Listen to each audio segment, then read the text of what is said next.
Assalamualaikum warahmatullahi wabarakatuh. Salam sehat.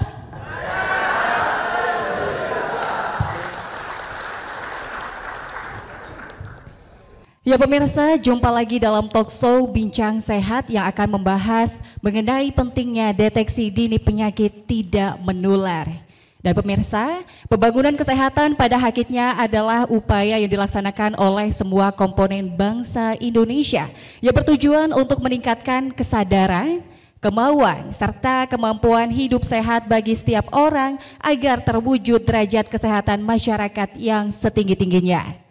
Penanganan pandemi COVID-19 dilaksanakan secara bersama oleh seluruh komponen bangsa, baik dari pusat maupun daerah, sehingga pandemi COVID-19 dinyatakan berakhir di tahun 2023 dan menjadi penyakit endemik.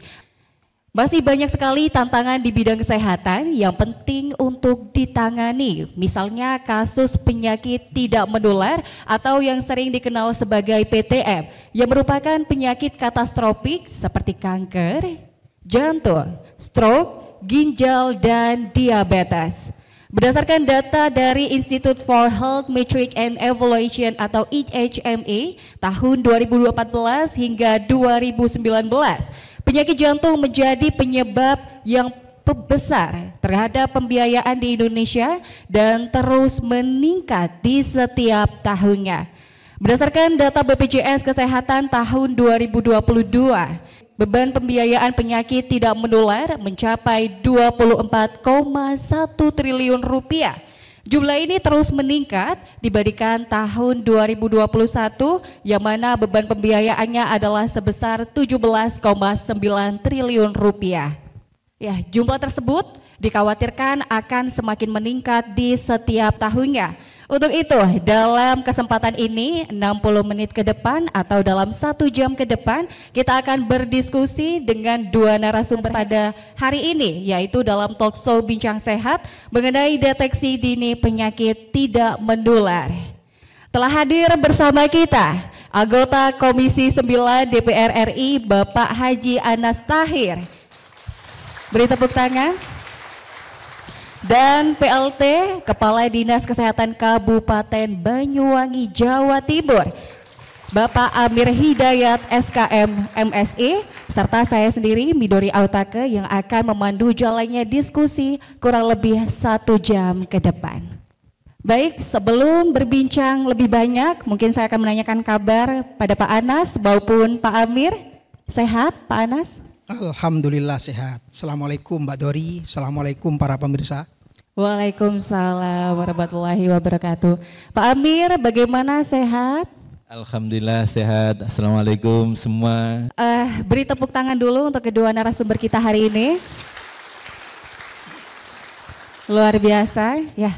Baik, sebelum kita beranjak pada segmen selanjutnya, yaitu pada talk show kali ini kita akan fokus membahas terkait pembangunan kesehatan baik secara nasional umumnya maupun di Kabupaten Banyuwangi pada khususnya.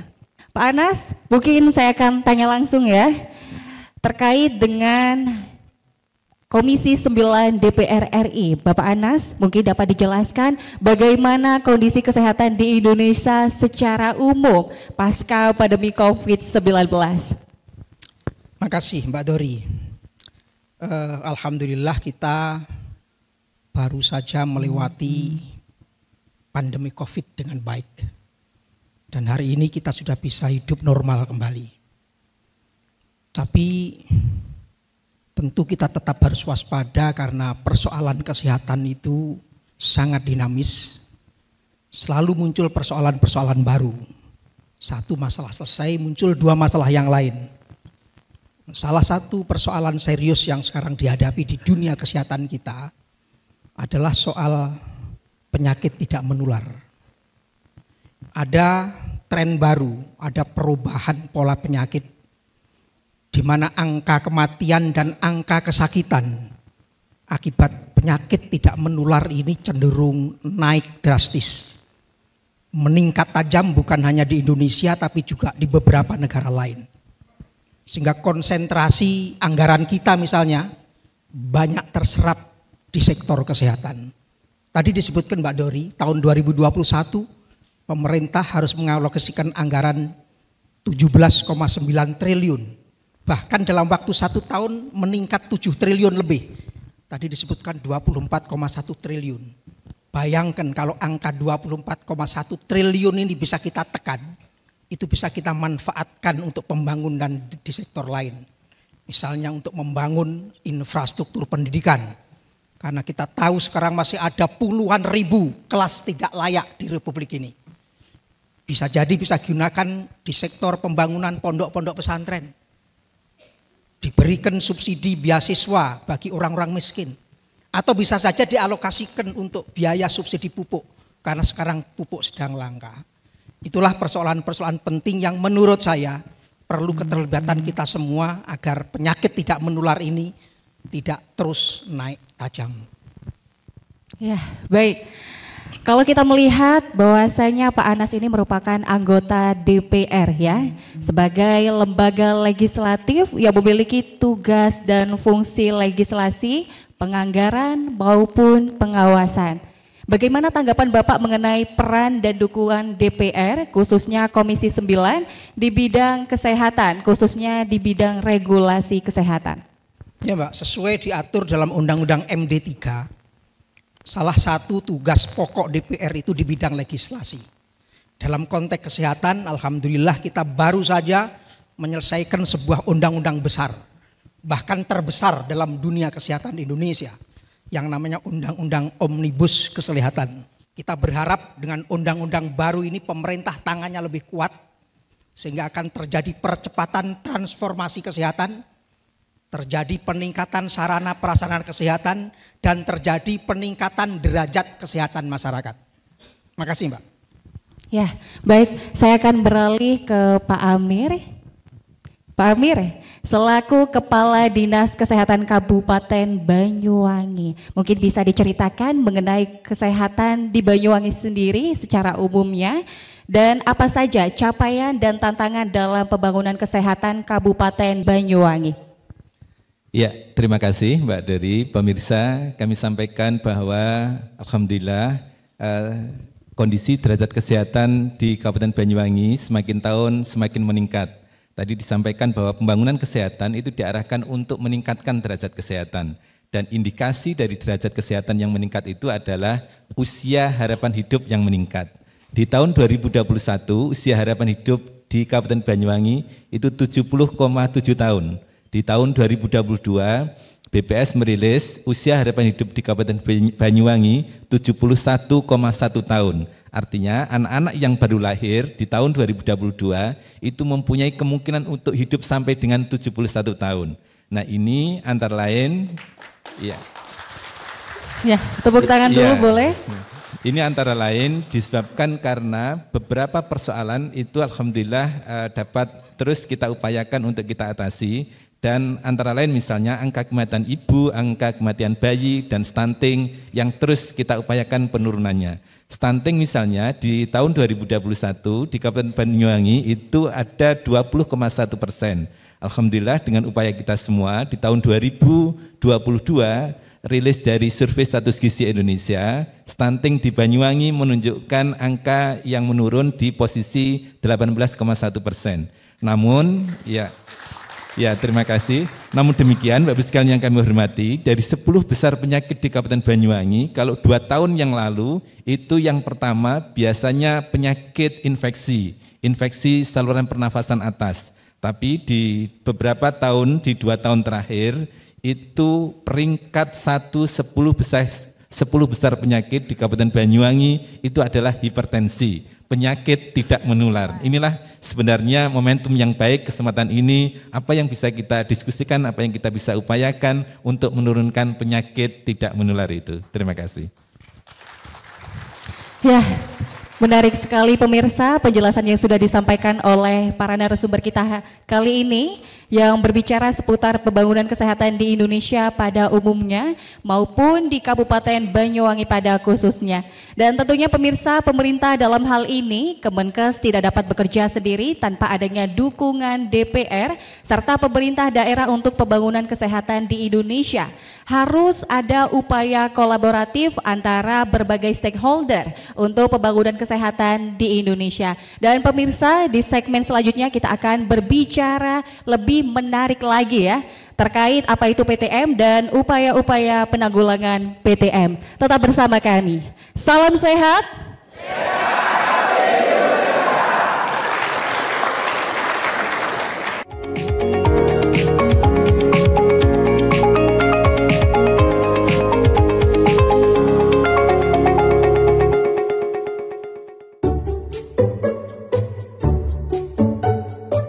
Bu, ayo ayah antar ke layanan kesehatan.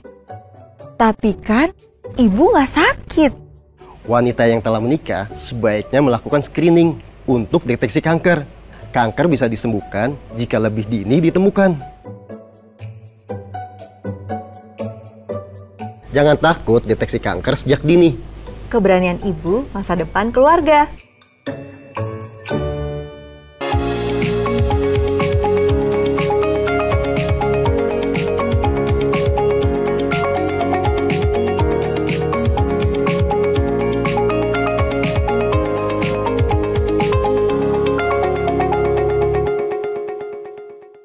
Salam sehat.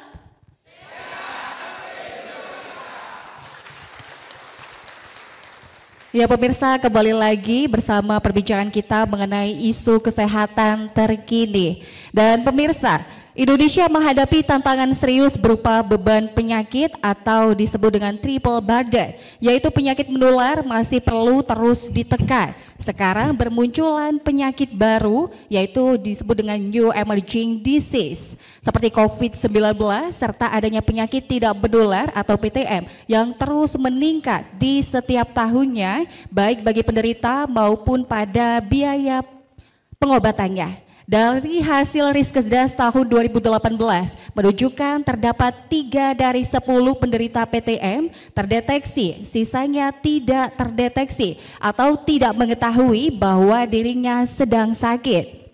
Selain itu 70% penderita kanker terdeteksi pada stadium lanjut.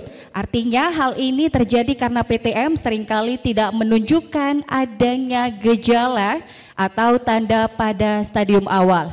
Gejala penyakit baru terasa pada stadium lanjut bahkan sudah terjadinya adanya komplikasi. Dan pemirsa, untuk itu cara terbaik mengatasinya adalah dengan mengedepankan upaya promotif, preventif dibandingkan dengan upaya kuratif atau pengobatannya.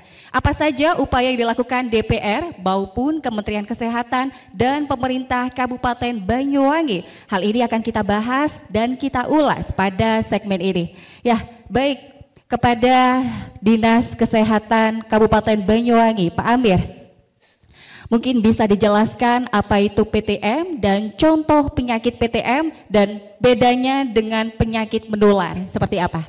Iya, Mbak Dori, pemirsa semuanya, penyakit tidak menular itu berbeda dengan penyakit tidak menular.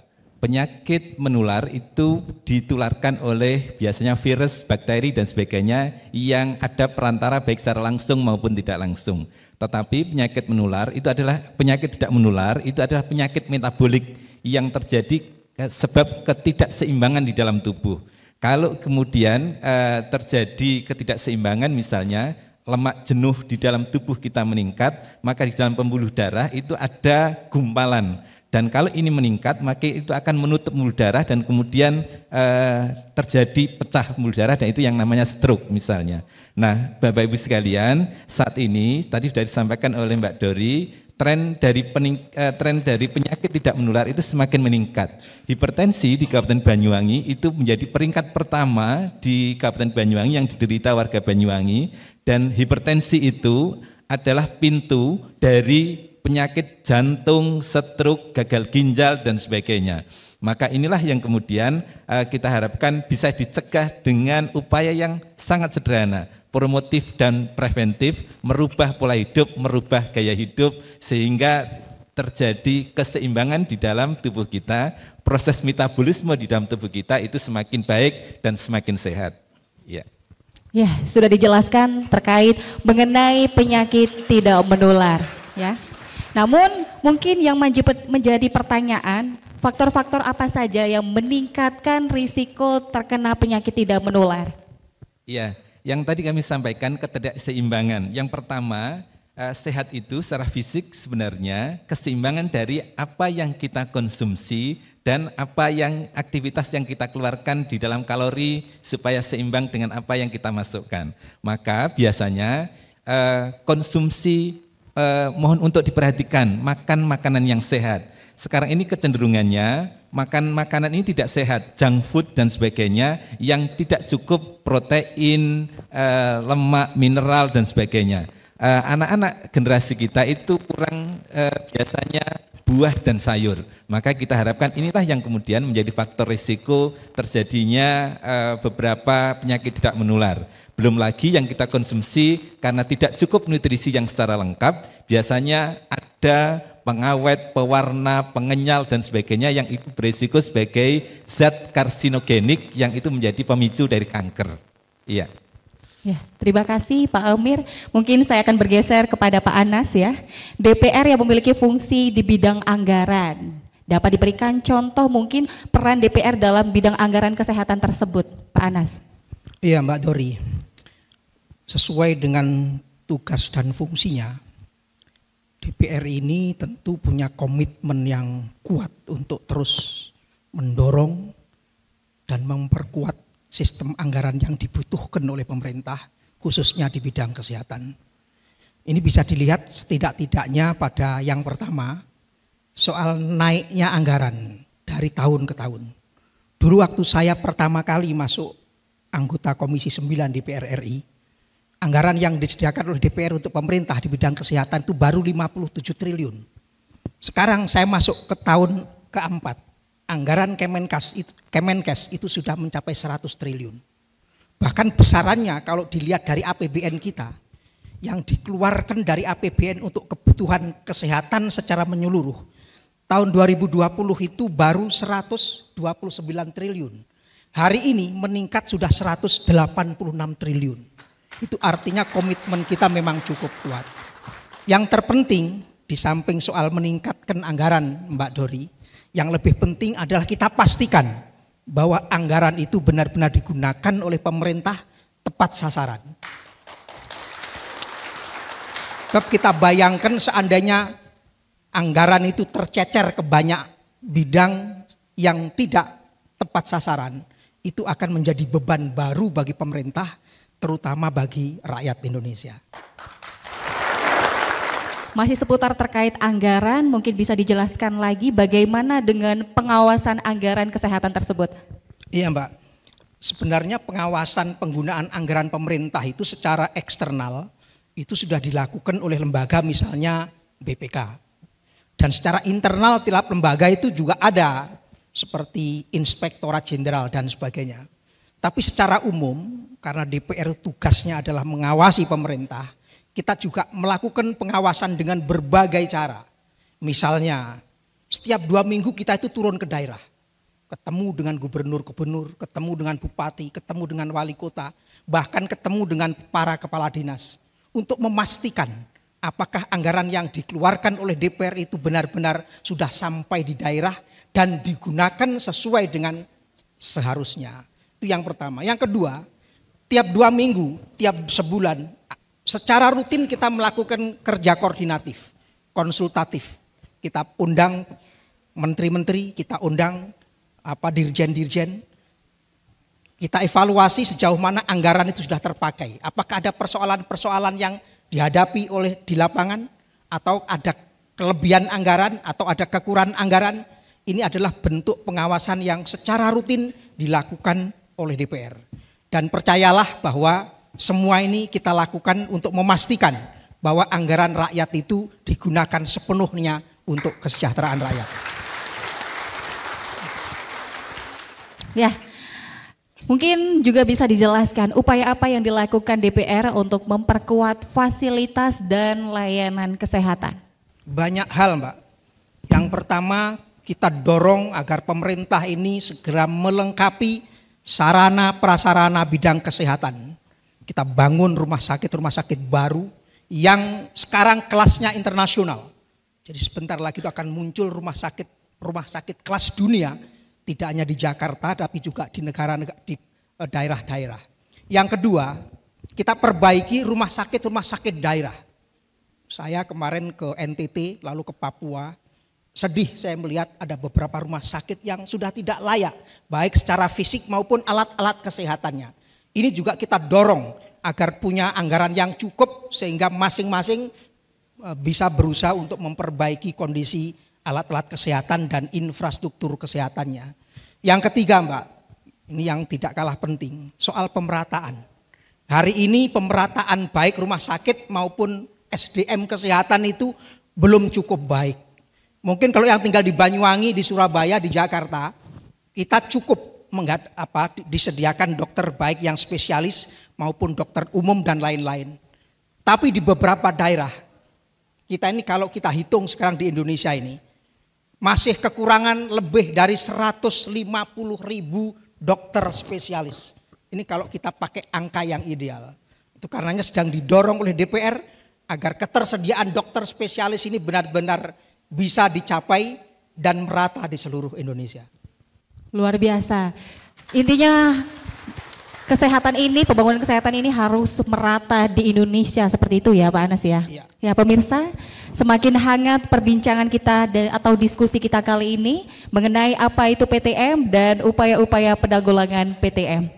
Tentunya kita harus waspada dan pemerintah maupun DPR telah berusaha melalui program-program penanggulangan PTM ini baik secara promotif, preventif, deteksi dini sampai hingga pada pengobatannya. Namun demikian perlu juga dukungan dari berbagai pihak utamanya yaitu keluarga dan masyarakat. Ini akan kita bahas pada segmen ketiga dan kita juga akan membahas mengenai persoalan kesehatan yang terjadi saat ini di masyarakat. Kita tahan sejenak untuk mengikuti pesan-pesan kesehatan berikut ini. Salam sehat.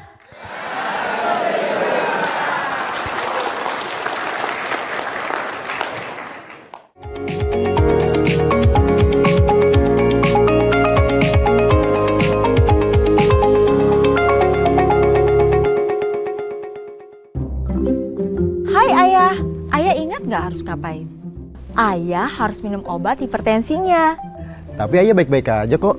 Obat hipertensi itu harus rutin diminum untuk menjaga kestabilan tekanan darah ayah. Ingat ya, Ayah.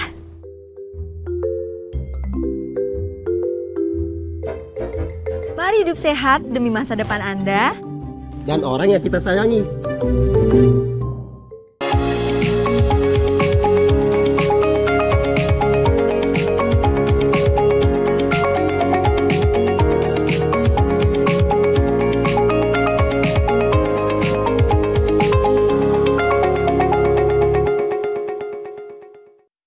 Ya pemirsa, kembali lagi bersama saya Midori Autake dalam acara talk show Bincang Sehat Edukasi mengenai PTM dan kita buka sesi interaksi dengan masyarakat pada segmen kali ini yaitu berupa diskusi atau tanya jawab bagi masyarakat yang telah hadir secara langsung pada acara talk show hari ini.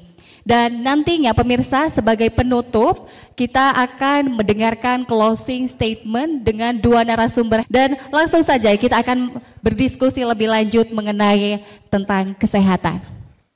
Ya baik Pak Anas, mungkin pertanyaan selanjutnya ya pada segmen kali ini mungkin bisa dijelaskan apa upaya-upaya DPR ke depan dalam rangka meningkatkan derajat kesehatan masyarakat yang setinggi-tingginya. Terima kasih Mbak Dori. Kembali ke penyakit tidak menular Mbak. Salah satu karakter penyakit tidak menular ini, ciri-cirinya dia biasanya penyakit itu berat. Yang kedua kalau diobati, itu memerlukan waktu yang panjang. Jadi nggak bisa 1-2 hari sembuh. Yang ketiga, perlu biaya sangat mahal. Jadi kita bayangkan kalau kita sakit jantung, sekali kita ganti ring itu 250 juta Mbak. Kalau sampai 4, 5, 6 ring, itu sudah 1 miliar untuk pasang ring bagi orang yang sakit jantung. Karenanya untuk menggerakkan masyarakat agar penyakit tidak menular ini terus menurun sehingga angka derajat kesehatannya meningkat. Yang pertama harus dilakukan adalah menggerakkan partisipasi masyarakat. Itulah karenanya DPR tidak henti-hentinya melakukan gerakan masyarakat hidup sehat melalui program Germas yang dilakukan bermitra dengan Kementerian Kesehatan. Dan ini dilakukan seluruh Indonesia Mbak, dari Aceh sampai Papua. Kita bagi sekitar 50 orang anggota Komisi 9 itu untuk ngeratai Indonesia ini. Dalam setahun itu tidak kurang dari 2.500 titik Pak. Supaya masyarakat lebih aware. Sebab untuk meningkatkan derajat kesehatan tidak boleh hanya tidak bisa hanya diserahkan kepada Kemenkes. Tidak bisa hanya diserahkan kepada DPR. Yang terpenting adalah membangun kesadaran masyarakat agar mereka memperbaiki gaya hidup. Penyebab utama dari penyakit tidak menular ini adalah soal gaya hidup. Kalau kita masyarakat memperbaiki gaya hidup, itu akan memberi sumbangan besar untuk menekan agar penyakit tidak menular ini tidak terus meningkat. Sebenarnya ringan-ringan dan itu harganya murah. Memperbaiki pola makan yang baik. Memperbaiki olahraga, mengatur istirahat yang cukup. Kalau laki-laki, apalagi perempuan sebaiknya tidak ngerokok, apalagi minum-minuman keras. Kalau 5 hal ini bisa digerakkan secara masif, saya yakin sumbangan besar diberikan oleh masyarakat untuk ikut serta menciptakan bangsa Indonesia yang sehat. Terima kasih Mbak. Ya, baik Pak Anas. Tadi sempat disinggung bahwasanya sudah diluncurkan undang-undang kesehatan baru ya. Mungkin bisa dijelaskan lebih lanjut, undang-undang kesehatan ini apa kaitannya dengan deteksi dini penyakit tidak menular? Sebenarnya secara khusus dalam undang-undang Omnibus Law ini tidak mengatur soal hal-hal detail seperti itu. Tapi yang pasti undang-undang ini memberi ruang besar. Pertama bagi penguatan tenaga kesehatan. Ke depan dengan undang-undang baru ini insya Allah Indonesia akan segera mampu mencukupi ketersediaan dokter. Baik dokter umum maupun dokter spesialis. Yang kedua, undang-undang yang baru ini juga memberi ruang yang besar untuk segera tercipta sarana prasarana kesehatan yang baik. Hari ini Mbak, kalau jenengan tahu di Jakarta ini, orang-orang Jakarta itu yang kaya-kaya itu nggak mau berobat di Jakarta. Bahkan kalau kita pergi ke Singapura, ke Jerman, ke Cina, itu ada rumah sakit tertentu yang pasiennya itu kebanyakan orang Indonesia. Itu kenapa? Karena kita memang belum punya cukup rumah sakit hebat. Belum cukup punya dokter-dokter hebat. Dengan undang-undang baru insya Allah kita akan segera memiliki semua itu dan kita akan sanggup bersaing dengan negara-negara yang tadi saya sebut. Luar biasa. Ya, Pak Anas, mungkin bisa dijelaskan lebih lanjut lagi bagaimana dengan sinergi dan kolaboratif antara DPR, pemerintah pusat, pemerintah daerah dan stakeholder lain termasuk mungkin masyarakat ya dalam penanggulangan PTM itu sendiri. Ya Mbak, soal sinergi ini ya memang malah wajib kubro. Jadi memang harus dibangun sinergi yang kuat antar lembaga baik DPR, pemerintah pusat, pemerintah daerah, ormas, komunitas masyarakat sampai komunitas terkecil keluarga. Saya kira kalau masing-masing pemangku kepentingan itu dibangun sinergi yang saling menguatkan, saling bekerja sama, hal-hal besar soal kesehatan itu nanti akan dengan mudah kita lakukan. Intinya itu tadi Mbak, kita kuatkan sinergi dan kolaborasi antar semua kepentingan yang terlibat dalam upaya penciptaan kesehatan masyarakat ini. Makasih Mbak. Luar biasa. Ya, baik, saya akan bergeser pada Pak Amir ya, selaku Kepala Dinas Kesehatan Kabupaten Banyuwangi. Tentunya banyak sekali tantangan-tantangan dalam bidang PTM ini, termasuk dalam penanganannya. Dan apa saja upaya terobosan untuk mengatasi hal tersebut, Pak Amir? Ya, terima kasih Mbak Dori, pemirsa. Upaya penurunan penyakit tidak menular ini harus dilakukan secara komprehensif, mulai dari promotif, preventif, dan kuratif rehabilitatifnya. Maka saat ini kami menyampaikan terima kasih kepada Kementerian Kesehatan yang sudah menghadirkan teknologi yang dulu biasanya hanya ada di rumah sakit tipe A, Rumah Sakit Dr. Sutomo, Rumah Sakit Saiful Anwar untuk di Jawa Timur, dan saat ini sudah ada di Kabupaten Banyuwangi, di Rumah Sakit Blambangan, di Rumah Sakit Genteng, dan sebagainya. Nah, kalau dulu teman-teman barangkali memerlukan untuk pasang ring jantung, itu harus ke Rumah Sakit Dr. Sutomo, Rumah Sakit Saiful Anwar, saat ini sudah cukup ke Rumah Sakit Blambangan. Dan tahun 2022 ini sedang dalam proses, kita akan membangun Blambangan Cardiac Center, pusat jantung dan stroke di Rumah Sakit Blambangan. Harapannya yang tadi kami sampaikan bahwa hipertensi dan penyakit tidak menular yang trennya semakin tahun semakin meningkat, itu sudah bisa kita diantisipasi di Kabupaten Banyuwangi dengan hadirnya teknologi terbaru untuk penanganan penyakit tidak menular terutama jantung dan stroke. Nah, Kementerian Kesehatan sudah membantu luar biasa, ada peralatan yang lebih dari 16 miliar harganya, dan gedung yang saat ini sedang dalam proses pembangunan yang lebih dari 12 miliar. Nah, Bapak-Ibu sekalian yang kami hormati, itu di tingkat rumah sakit. Di Puskesmas juga seperti itu, atas bantuan dari Kementerian Kesehatan, saat ini ada USG 2 dimensi yang terutama digunakan untuk pemeriksaan ibu hamil. Apakah kemudian ada kelainan bawaan, ada kelainan jantung bawaan dan sebagainya, apakah ada janin yang mengalami kelainan, itu bisa dideteksi dengan USG 2 dimensi. Tapi tidak hanya itu, USG 2 dimensi yang ada di seluruh puskesmas, bantuan dari dana alokasi khusus Kementerian Kesehatan, itu bisa digunakan untuk deteksi dini kanker. Nah, ini yang kita harapkan, kalau kemudian ada misalnya kanker, harapannya stadium awal itu bisa dideteksi dengan USG 2 dimensi. Tapi Bapak-Ibu sekalian yang kami hormati, upaya penanganan ini sebenarnya sudah hampir terlambat. Maka yang kita harapkan adalah upaya promotif dan preventifnya yang ini bisa dilakukan secara mandiri oleh masyarakat, yang tadi sebagian sudah disampaikan oleh Pak Anas. Kalau kami di kesehatan itu merangkum dalam 6 langkah cerdik. Cerdik itu yang pertama adalah cek kesehatan secara berkala. Minimal 3 atau 6 bulan sekali paling lambat itu bisa datang ke puskesmas, ke fasilitas pelayanan kesehatan terdekat untuk cek gula darah, kolesterol, asam urat, sehingga ini bisa mendeteksi apakah Bapak-Ibu sekalian mengalami hipertensi atau tidak, karena hipertensi merupakan pintu dari jantung dan stroke. Yang kedua terutama kepada bapak-bapak ini, tapi trennya ini di remaja juga semakin meningkat Mbak Dori. Jadi enyahkan asap rokok. Karena rokok tidak hanya berbahaya bagi individu, tapi juga membahayakan bagi yang lain, menyebabkan kanker paru, menyebabkan peningkatan dari penyakit TB paru. Nah, ini yang kedua, enyahkan asap rokok.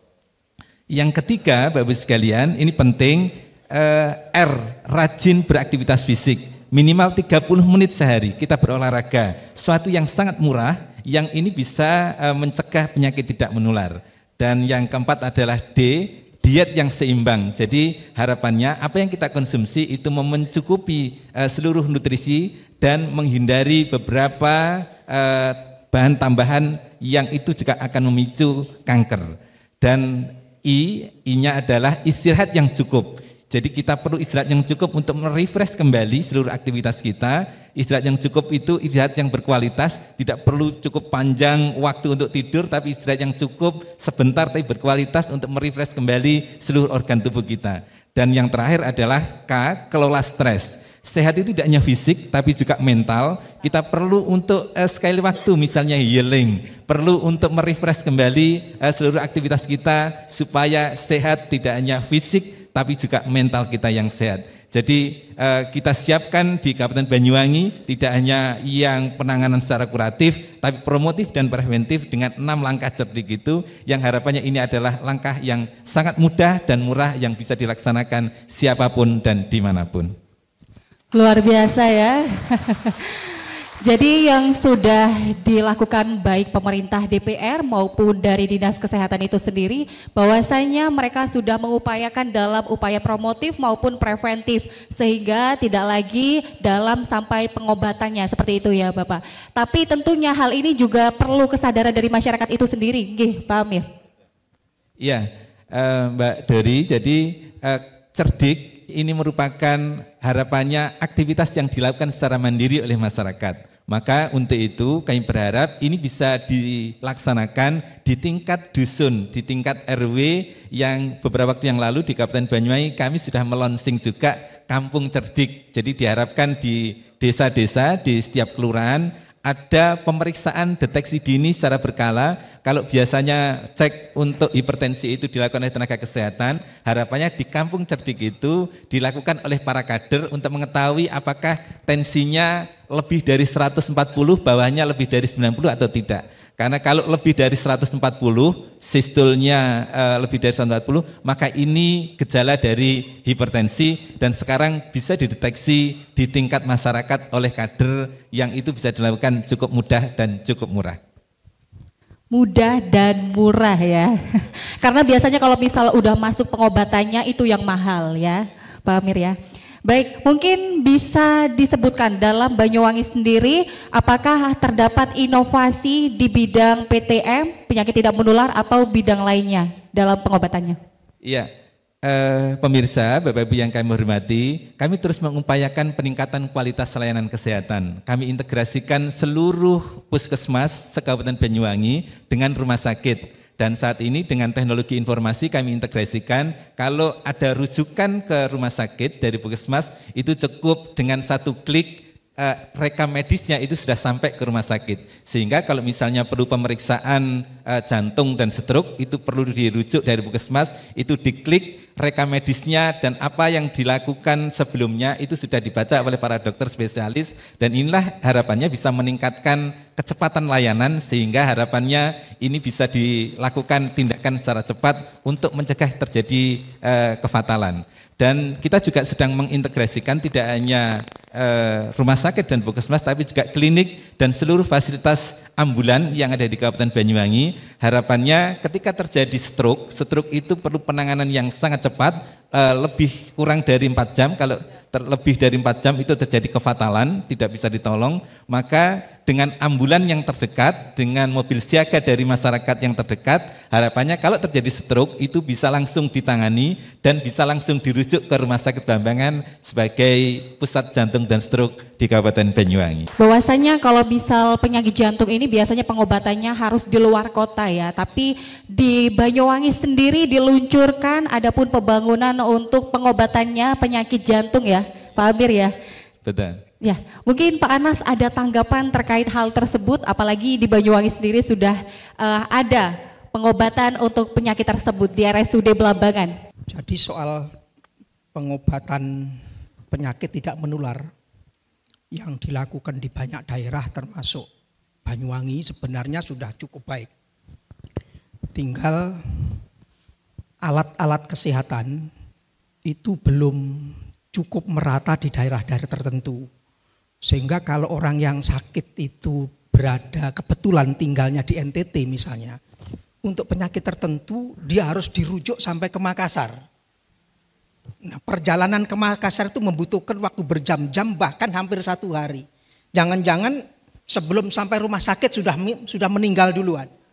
Inilah pekerjaan utama pemerintah adalah sekarang melakukan pemerataan baik SDM-nya, dokternya maupun alat-alat kesehatan yang cukup. Sehingga tidak hanya berhenti di Banyuwangi, tapi juga di NTB, di NTT, di Sorong, di Papua Barat. Saya kira dengan melakukan pemerataan alat-alat kesehatan dan sumber daya kesehatan yang cukup, ke depan kita lebih siap untuk menghadapi pengobatan penyakit tidak menular ini. Ya, luar biasa ya Pak Anas, Pak Amir. Kalau melihat dari masyarakat sendiri ini kita lihat bahwasanya banyak sekali mereka yang kurang sadar seperti itu.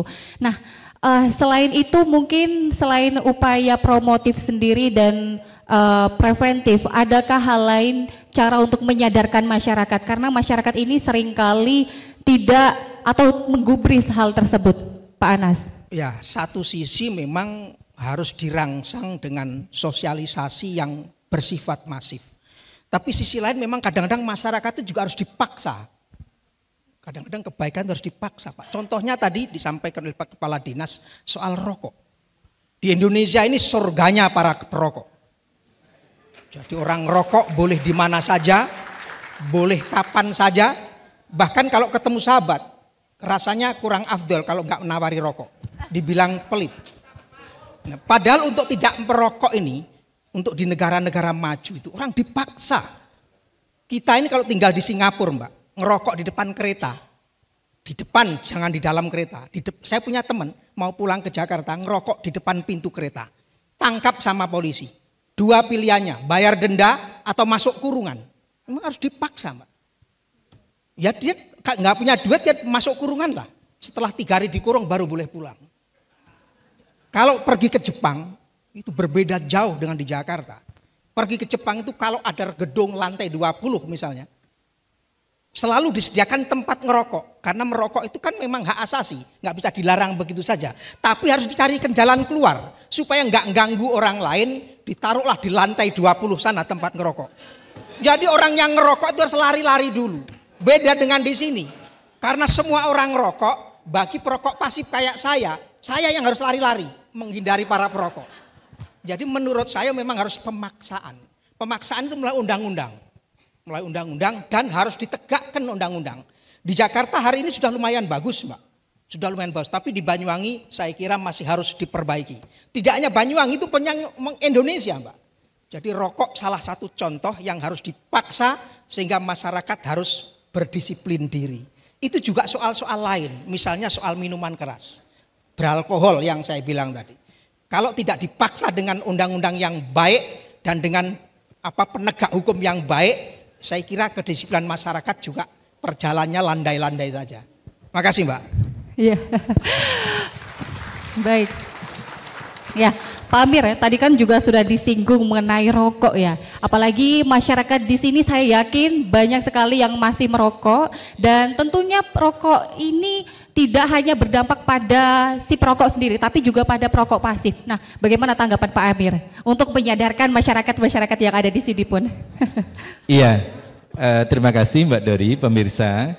Kami di Dinas Kesehatan telah melakukan survei kecil. Apa yang menjadi motivasi sehingga seseorang itu merokok? Karena hasil riset kesehatan dasar ternyata perokok itu relatif meningkat terutama di perokok remaja dan perokok wanita bahkan. Nah, saya melakukan survei, ada 3 jawaban yang paling besar. Kenapa seseorang itu merokok, terutama para remaja merokok? Yang pertama, jawabannya adalah karena, mohon maaf ini saya sampaikan, lebih dari 51% itu menyampaikan bahwa kenapa mereka merokok? Karena orang tua, guru, dan orang-orang yang dihormatinya itu merokok. Nah, inilah yang memprihatinkan kita semuanya. Ternyata keteladanan itu menjadi sesuatu yang sangat penting untuk mengurangi rokok, terutama kepada remaja dan kepada anak usia sekolah. Dan yang kedua, jawabannya itu jawaban yang agak klise barangkali untuk mengurangi stres, iseng, dan sebagainya. Tapi yang tadi yang pertama kami sampaikan itu sangat penting, terutama bagaimana orang tua, guru, orang-orang yang dihormati oleh anak-anak itu kemudian memberikan keteladanan untuk tidak merokok, terutama di depan anak-anak, atau memberikan nasihat kepada anak-anak. Saya kira itu, terima kasih. Ya, kalau kita melihat bahwasanya rokok ini berkaitan dengan penyakit tidak menular ya Pak. Mungkin bisa dijelaskan dampak atau penyakit yang berkaitan dengan rokok tersebut agar masyarakat juga di sini biar sadar seperti ya Pak Amir. Iya. Ada beberapa memang yang kemudian secara klise memberikan jawaban karena rokok itu juga berdampak pada ekonomi. Ada dana cukai dan sebagainya dari rokok. Tapi sebenarnya kalau dihitung, tadi sudah disampaikan oleh Pak Anas Tahir, ini luar biasa, dampak dari kesehatan untuk itu luar biasa besar. Maka sebenarnya inilah yang kemudian terus akan kita sosialisasikan. Kalau sekarang bisa jadi tidak atau mungkin tidak terasa pada saat yang bersangkutan merokok dan efek yang terjadi. Tapi semakin tahun ini akan berakumulasi ketika seseorang sudah mengidap kanker, terutama kanker paru, ini luar biasa dampaknya. Ini tidak hanya produktivitas, tapi juga seluruh kehidupannya. Ini yang kemudian menjadi tidak hanya beban bagi diri sendiri, tapi juga beban bagi pemerintah menyiapkan rumah sakit yang bisa menangani itu. Karena soal kanker ini biayanya sangat besar dan perlu waktu yang agak panjang untuk pemulihan dan penyembuhannya. Saya kira itu, terima kasih. Terima kasih Pak Amir, Pak Anas. Ya, baik, luar biasa penjelasan yang sudah disampaikan oleh dua narasumber kita pada talkshow ini. Dan tentunya kita akan membuka sesi diskusi tanya jawab ya pada audiens. Silakan yang ingin bertanya langsung kepada dua narasumber kita kali ini, silakan untuk mengangkat tangannya. Silakan untuk berdiri, memperkenalkan terlebih dulu. Oke, terima kasih. Assalamualaikum warahmatullahi wabarakatuh. Bismillahirrahmanirrahim. Alhamdulillahirrahmanirrahim. Terima kasih Bapak Anas, Bapak Amir. Perkenalkan kami Pak Ikhwan, koordinator dari Muncar, khususnya Kedung Rejo dan Kedung Ringin. Alhamdulillah mungkin kami juga bisa mewakili dari teman-teman yang hadir di sini. Pendidikan, edukasi, program kesehatan, panjenengan sudah panjang lebar menyampaikan terkait dengan bagaimana pola hidup sehat, bagaimana kita bisa menjadi orang yang sehat seutuhnya dari bangun tidur sampai tidur lagi. Ini sebuah ilmu yang cukup baik untuk hari ini. Ini patut kita tepuk tangani para saudara semuanya. Bapak Ibu semuanya yang sangat saya hormati. Sini ada satu pertanyaan untuk Bapak Anas khususnya terkait dengan banyak beredarnya informasi-informasi di sosmed, baik itu mungkin kami bisa menyebut merek di TikTok, di Facebook atau yang lain-lain, terkait dengan PTM, penyakit tidak menular, mungkin stroke, kemudian jantung, diabetes dan lain-lain itu. Bagaimana kita bisa menyaring informasi itu Bapak?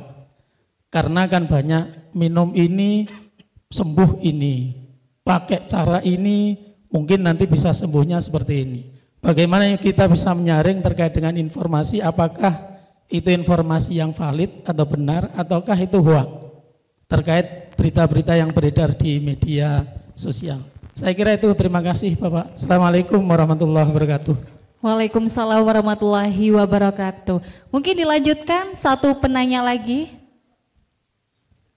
Assalamualaikum warahmatullahi wabarakatuh.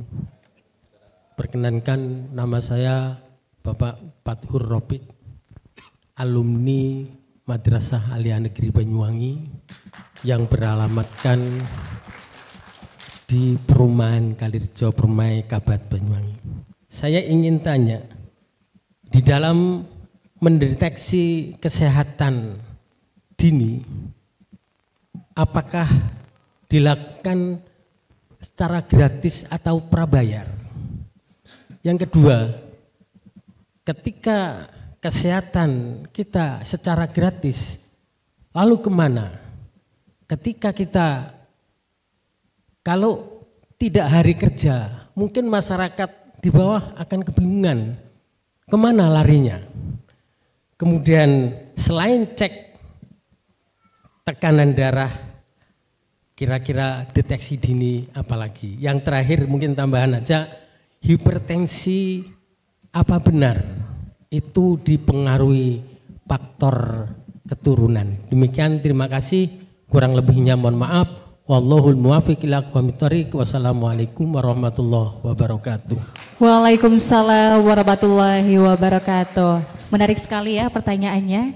Boleh dijawab dulu dari Pak Anas ya. Terima kasih Mbak. Pertama soal berita-berita yang beredar di sosmed. Memang setiap hari kita ini dihujani oleh berita-berita hoax. Sehingga kita ini kadang-kadang sulit membedakan mana yang benar, mana berita yang enggak benar. Bahkan terkadang yang enggak benar itu terasa lebih benar ketimbang yang benar. Apalagi kalau berita hoax ini menyangkut obat-obatan, menyangkut soal kesehatan. Bab bisa jadi obat-obat itu kalau digunakan dengan cara tidak benar, bukan mengobati tapi akan memunculkan penyakit yang kadang-kadang parah seperti penyakit tidak menular itu.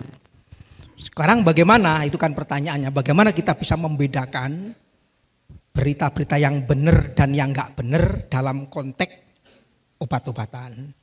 Yang pertama harus dilihat itu adalah sumber berita, Mas. Apakah berita sosmed itu dikeluarkan oleh sumber berita yang kredibel?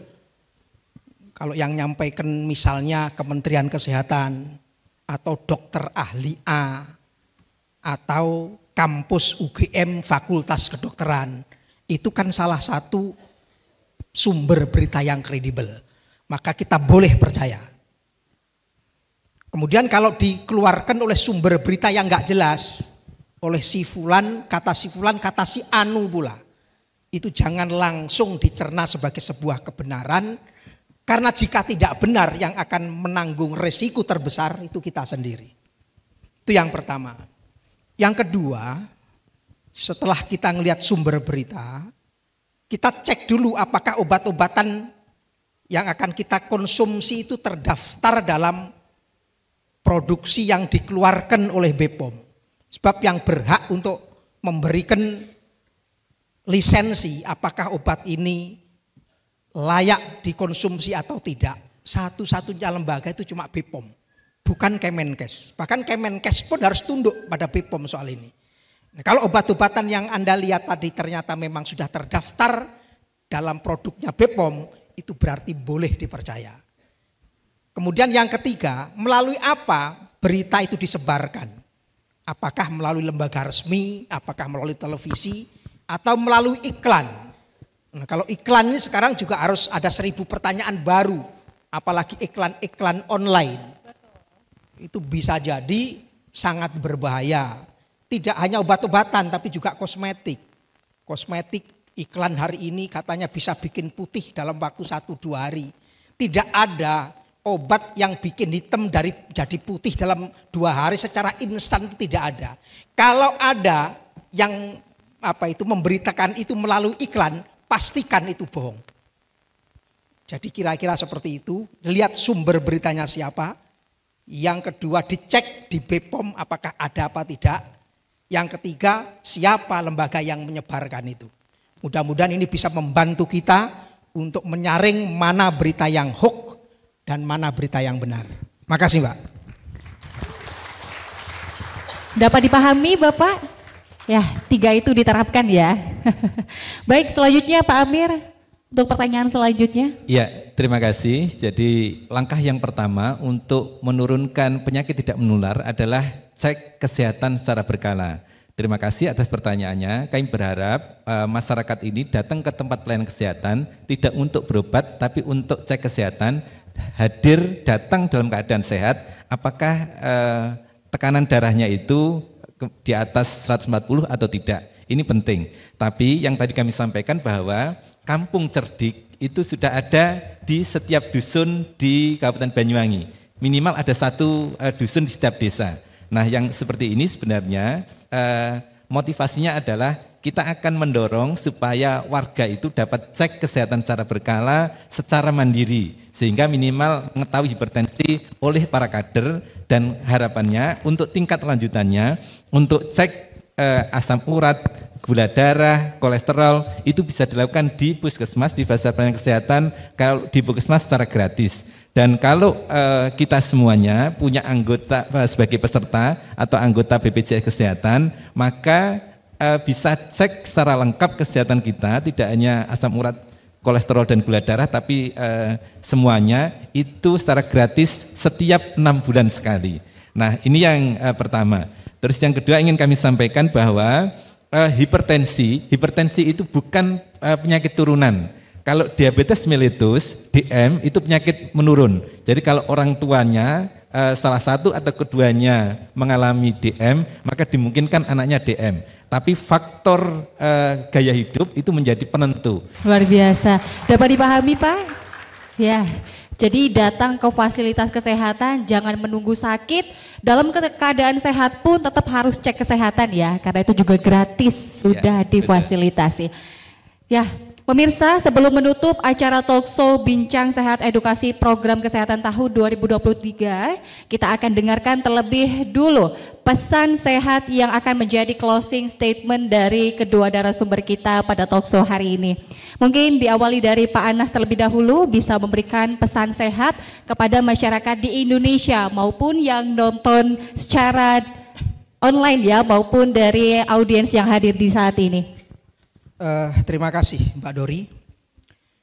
Kita ini sedang bersiap-siap untuk memasuki era Indonesia Emas, di mana pada tahun 2045 Indonesia sudah genap berusia 1 abad. Pada usia yang ke-100 itu, ketika Indonesia sedang mengadakan selamatan gede-gedean, jadi berpesta untuk merayakan ulang tahun yang ke-100, kita berharap Indonesia ini sudah menjadi negara maju. Bahkan kita prediksi Indonesia akan menjadi kekuatan ekonomi nomor 4 terbesar di dunia. Nah, persoalannya apakah ini benar-benar bisa tercapai? Bisa, kalau kita semua bekerja sama membangun sinergi kesehatan. Tapi menjadi tidak kalau masyarakatnya pada sakit-sakitan. Karenanya marilah kita semua menjaga diri, bekerja sama untuk selalu membiasakan hidup sehat. Sebab dengan itu baru memungkinkan Indonesia akan menjadi kekuatan baru dan sebagai negara kuat pada tahun 2045. Terima kasih. Ya, baik, selanjutnya Pak Amir, pesan sehat yang ingin disampaikan kepada masyarakat. Ya, pemirsa dimanapun berada, transformasi kesehatan sebagai kebijakan Kementerian Kesehatan harapannya terus akan kita gaungkan dan akan kita laksanakan untuk meningkatkan derajat kesehatan di seluruh Indonesia, khususnya di Kabupaten Banyuwangi. Untuk itu kita berharap upaya ini bisa dilakukan dengan sinergi dan kolaborasi semua pihak, terutama upaya yang dilakukan secara mandiri oleh masyarakat. Penyakit tidak menular memerlukan biaya yang sangat tinggi. Kita sedang menyiapkan rumah sakit dengan teknologi-teknologi terbaru untuk menangani penyakit tidak menular ini, jantung, stroke, diabetes, dan sebagainya. Tapi upaya untuk pencegahan penyakit tidak menular ini sebenarnya sangat mudah dan sangat murah. Maka perbaiki gaya hidup, lakukan 6 langkah cerdik yang telah disampaikan sebagai kebijakan Kementerian Kesehatan, karena inilah sebenarnya upaya yang bisa dilakukan dimanapun dan kapanpun kita berada. Terima kasih. Ya pemirsa, untuk mencegah bahaya penyakit tidak menular, lakukanlah deteksi dini dan germas serta cerdik untuk mencegah penyakit tidak menular. Dan diperlukan strategi dan upaya-upaya terobosan untuk meningkatkan kesadaran dan pemahaman masyarakat dalam mempraktikkan perilaku hidup sehat. Kegiatan talkshow ini mengangkat upaya yang dilaksanakan oleh Kementerian Kesehatan bekerjasama dengan mitra kerja, yaitu Komisi 9 Dewan Perwakilan Rakyat Republik Indonesia dalam pencegahan dan penanganan PTM dan mengedepankan edukasi program kesehatan lainnya sebagai perwujudan Germas, Gerakan Masyarakat Hidup Sehat. Dan pemirsa, bagi Anda yang memerlukan informasi maupun pertanyaan terkait kesehatan, silakan menghubungi layanan Halo Kemkes di nomor 1500567. Kunjungi juga berbagai kanal informasi Kemenkes lainnya seperti website di kemkes.go.id, akun-akun medsos Kemenkes seperti Twitter, Instagram, Facebook, atau bisa mendengarkan radio streaming di radiokesehatan.kemkes.go.id. Dan pemirsa, terima kasih atas perjumpaan kita hari ini di talkshow hari ini. Sampai bertemu kembali di lain kesempatan. Saya Bidori Autake pamit undur diri. Wassalamualaikum warahmatullahi wabarakatuh. Salam sehat.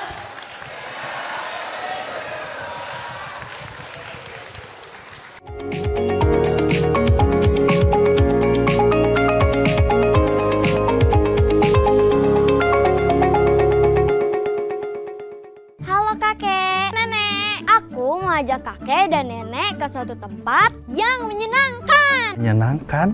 Apa lebih menyenangkan dari liburan? Kita akan pergi mengecek tekanan darah kakek dan nenek. Apa perlu? Kenapa? Karena kami sayang kakek dan nenek. Dan kami ingin kakek dan nenek menemani masa depan kami. Acara ini dipersembahkan oleh